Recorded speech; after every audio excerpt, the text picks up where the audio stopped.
Hello, everybody, and welcome back to. Progressive Heli Learning. So, we've got our Facebook group going now. We've got our YouTube channel going now. And how do you think guys are adapting and getting along with what we're putting out, Greg? Well, Think hopefully everybody sees it as something that hobby can use, and I know I'm benefiting from it, and hopefully they will too. well, and the reason why I say adapting is because it's a little different, right? Normally, a Facebook group, everybody just kind of hops in and just talks about whatever and does whatever, and we're trying to have a little structure to this. Now, granted, you know, no one really wants it, but at the end of the day, I think in order to make our efforts, I think, be a little bit more successful, we got to do something, right? We got to Well, we I got to think kind of the keep things I think clean and organized, right? yeah, the structure's good because I think it helps people figure out where things are at. Well, If discussions are being made on a certain topic and it's in that group, then they're kind of catalogs things. It's kind of like forums, you know. yeah, It's like yeah. going to Heli Freak or Run Rider. Well, Run Rider when it till after the year when it goes away, right? So what are we doing today? You said hover. Oh, by the way, this is Greg, and that's Shane. Oh yeah, Shane, here. Just in case they forgot who we were. Just in case. Yeah, I got my name badge on here, so I know I'm Greg. So we're gonna hover today, right? I think you're gonna hover. I'm gonna hover. I'm just gonna mess around because I'm bored today. All right. So, yeah, good. So basically, hovering, the fundamental skill that everyone must first have to at least transition through on their way to incredible 3D F3C flight, right? Sure. Yeah, well, you got to hover before you got to what? Walk before you run. You got to crawl before you Crawl walk. before you walk. So Yeah, yeah. got to hover before you do anything else. Right. So, Shane, some of the things we talked about. Everyone starts off hovering. So, I remember when I first started flying, I spent like a month and a half doing nothing but hovering tail in. And when I got done, I was drenched in sweat and my nerves. I had to go home and take a Valium. Uh, so understanding that there's a lot of stress involved in hovering, one of the things that I always did is I literally would lift off about 5 foot in the air. And Shane, one of the things I did is I always use the horizon. You Yeah. know, like on the screen when you see my, if you look at my helicopter right now, Yeah. I use that horizon out there in the distance as kind of like my altitude line. I'm one of those people that's very visibly focused. In other words, so if I see that line out there in the future and the distance, then I use that to help keep my altitude. Matter of fact, at our field, there's a big tree off on the opposite side. You probably saw me hover right above the tree. Yeah. That tree off in the distance allowed me to have a No. reference point for my left and right and my up and down.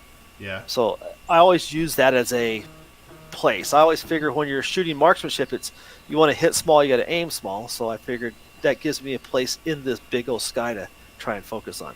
All right. Um, So you got a so focal point, something yeah, to help you maintain altitude. All right. yeah, it gives you a point of reference. And then one of the things that I always found for me was um, direct tail in was always incredibly challenging to see the helicopter.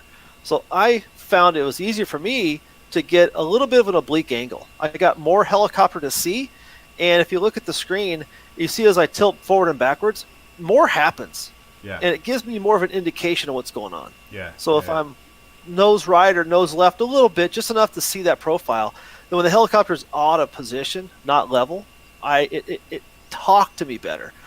Right. Straight in, that tail can move up and down quite a bit, and it kind of the helicopter itself masks the movement. It doesn't give you something to see.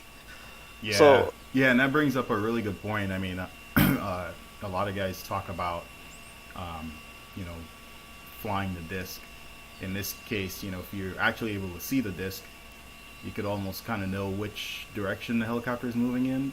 But yeah, that profile, you know, with that direct tail end, does make it really hard to see, you know, how much tilt or elevator, you know, you've got one way or the other to move in the helicopter.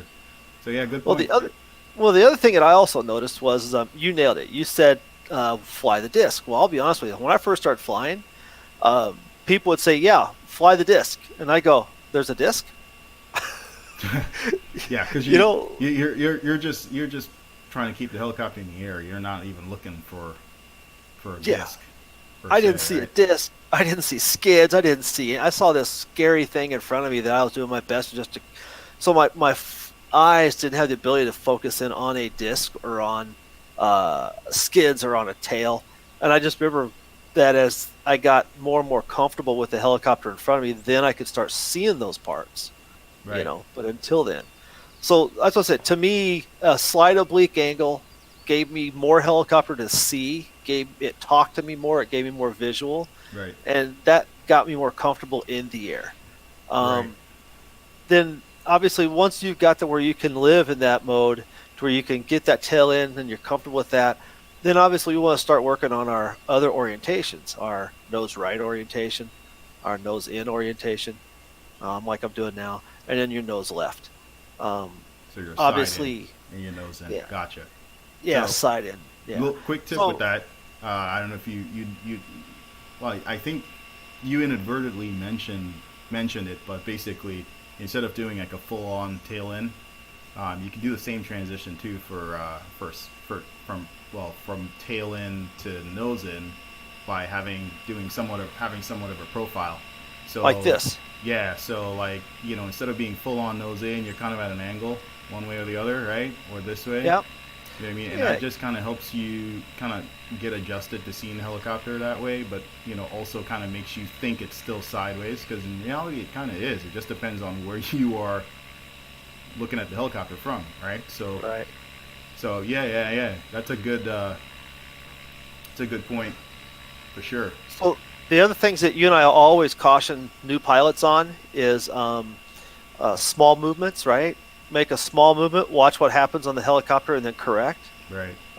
Not a lot of overflying, right? Yeah. Small movements, make minor adjustments, watch the correction, adjust, correct, but not sit here and fly the stick. Then it looks like that. When you're always on the sticks, your helicopter looks like that, right? Yeah. Yeah. So You're pretty just much just looking for some movement from the helicopter to react to it, and obviously the faster your reaction time, the less pronounced those yeah, adjustments become. Because they become, they're much smaller adjustments because you're making them as soon as the helicopter moves for the most part, right? So, yeah. uh, so, so I guess basically what we're really talking about is just getting comfortable hovering tail in, side in, nose in, and pretty much everything in between, right? Upright, and then once you're Yeah. done with that, you might want to just go right to inverted, doing, performing the same hover exercises in the same orientations of tail in, side in, and nose in. And the Well, reason why there's we're one other thing I'd throw out first before we talk about that is, and I forgot what I was going to say. What was I going to say? What was I going to say, Shane? pirouetting hover, No, not pure I'd hover. Oh, I know what it was. So, all right. So we're all about practicing, right? So the helicopter in the air, helicopter's going to be in the air for 5 minutes flying time, and you're going to land, and you're done. And you charge the battery or fuel the tank back up. yeah, But so here we are. I'm in a hover right now. I just lifted my hands off the receiver, and the helicopter's doing its job. off the But, receiver. You mean the transmitter? sorry, off the transmitter. Okay. But one of the things that I'd throw out is when the helicopter's stable and it's not moving anywhere, don't sit here and watch it for 30 seconds.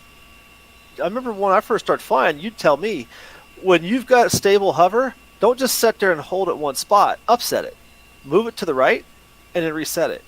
Because this is all about watching the helicopter move and adjust. So once you've got it stable and you've locked in, then upset it a little bit, move it to the right a little bit, stop it, and reset that.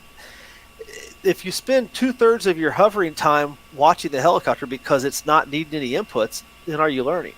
Are you practicing anything? Well, you're practicing watching TV, right? Yeah, I remember that day, that conversation we had. That's a good point to bring up because, I mean, realistically, you're trying to teach yourself muscle memory. So if there really isn't much to do with the helicopter, if it's in a very stable hover, then yeah, moving it around a little bit does help. So I guess that So somewhere between overflying and underflying is where you want to live, right? somewhere in between, yeah, You know, yeah, yeah.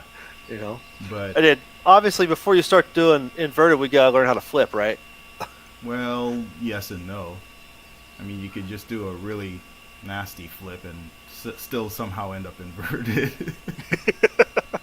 But that may be another lesson That's a somewhere, right? chicken before the egg kind of a conundrum, right? Because how do you learn to flip if you can't even hover inverted, and how can you get to inverted hover if you can't even flip? Yeah. So there's a place in there for all the parts and pieces to. We just got to find them, right? Yeah, but All right. I think the reason why we're talking about this, and it's probably because of our conversations about the units that I've created on the Facebook group. I ran off fuel. Oh yeah, there you go. Typical 6 minutes on a 700 nitro, man. But no, in all seriousness, like, so we've got these units going, right? We've got like from hovering to forward and backward flight, and then we've got inverted hovering, the inverted nose first and tail first flight. Now it's real difficult to come up with these because, I mean, there's a million ways to skin a cat, right? But I think there's some fundamental skills that needs to be developed before we get to certain levels and before we start doing certain things. And like I said in one of our first videos, I admit I was like a huge offender. Like, I didn't care. I had guys yelling at the field, flip it, and I would just flip it, right? So and it's fun, and we want to do cool stuff, right? We want to be Nick Maxwell and Jamie Robertson and Kyle Dahl and the Zankel, and so that's the trap we fall into. But reality is, Got to look, start out like a Regal first and just hover. well, you're a little special. A little special. Well, thank you. I got a bust in my self too. But no, seriously though. So I think what I want to do real quick is I just want to just talk real quick about the units and like what the purpose is. So if you're a guy and you're just getting out of hovering into forward flight, go to unit 1 and make a post, make a comment. And from there, we can chime in. We can post a video, we can, give you tips and advice. Other guys can chime in. If you're a guy that you're working on funnels, post there. Talk about it. Say, hey, I can do everything else. I'm fairly comfortable. I might be a little rusty. I got to clean things up. But, I can do this. And I'm trying to move to this point, and I'm trying to figure it out.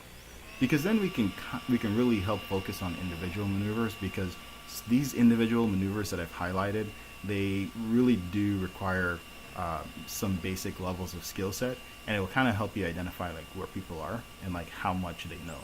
You know what I'm saying? Yeah, so it's kind of like a forum. These are sub-forums, subtopics that you can gather up all the information, so when you go to that area, everything about Piraflips is categorized and cataloged in one spot. Yeah, for the most Read part. all the history. Yeah, because if someone just hops in and they see like, this huge long discussion list of like all these different topics, and they really don't They'll know get where lost. to find. Yeah, they'll get lost. So I don't know. I think It's like an just a Encyclopedia Britannica, right? Table of contents. I don't know how thorough it's gonna be, but Well, even the Encyclopedia Britannica started off with A yeah, you got a point there. before they did B, C, D, and E. Yeah, you got a point there. But yeah. So I think I just wanted to clear that up and help guys understand like what we're doing with those, and as far as like the videos are pretty much going to be there to kind of demonstrate some of these topics, and then we're also going to show hey, we could go out to the field and we can fly these maneuvers in real life, prove it to ourselves, and that we're progressing as well. So, and it's all about sharing and learning, right? So Yep. what other comments do you have about the Facebook group? Do you have anything? Well, the only thing I'd say is, guys, as you're flying and practicing, catch a little film shot of yourself and what you're working on and share it. Not everybody in here flies like the Jamie Robertsons and Mitch Morazos and Kyle Dahls and Kyle Stacey's and JC Engels and Shane Homewards. So put a picture of you practicing, put a quick little video of you practicing real life or sim, and share your experiences with everybody else. And if you see something you can help a guy out with, or a drill that you come up with to help learn your stuff, share it. It's all about everybody progressively adding more and more content on how to fly these helicopters and how to get better, so we can all learn. Well said, man. Well, do you have anything else? No, just thanks for everybody for showing up. Cool. All right. Well, guys, have fun and remember. Keep on progressing. All right. We'll see you guys soon.